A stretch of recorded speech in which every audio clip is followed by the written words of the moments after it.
বান্ধবী তাড়াতাড়ি বাসায়। কেন তোর আবার কি হয়েছে? আরে দোস্ত আমারে দেখতে আইতাছে পোলা পক্ষ, পোলা দেখতে আইছে দেখা, তারপর বিয়ে শাদী ঠিক হইলে তখন আইতে কইস। আরে ভাই আমার আনিজি লাগতেছে, জানোই তো আমার কোনো বোন টুই নাই, তুই আয় নাইলে আমার ভালো লাগতেছে না। আচ্ছা বাসায় কয়ে দিয়ে আইতে পারি কিনা? আমি অত কিছু জানি না, তুই আইতে কইছি তোর আউনি লাগবো।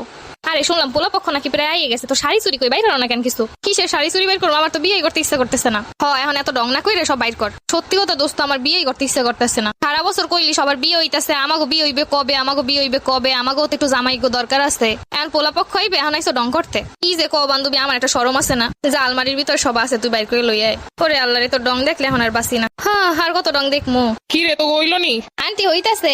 আর কতক্ষণ লাগবে? পোলা পক্ষায় বই রইছে। দোস্ত একটু তাড়াতাড়ি পড়া। তোর এর লেগে আগেই কইছিলাম সব বাইর করো নাই কেন? বান্ধবী দেহিস পেট পিট যেন না বাইরে থাকে। দিতাছি আটকে এই ভালো কইরা। তো করে এখন হয় নাই, পোলা পক্ষ কইছে কোনো সাজগোজ দেওয়ান যাইব না। যত সব আজাইরে কথা। মেয়ে দেখতেইছে যেমনে দেহ মতো এমনে দেখে যাইব, সাজান যাইবে না যখন তারা এ সাজাই দেহ। এক বান্ধবী যেমনে কই এরকম সাজাই দে একটু। এই যুগে কেউ না সাজাই দেয় নাকি?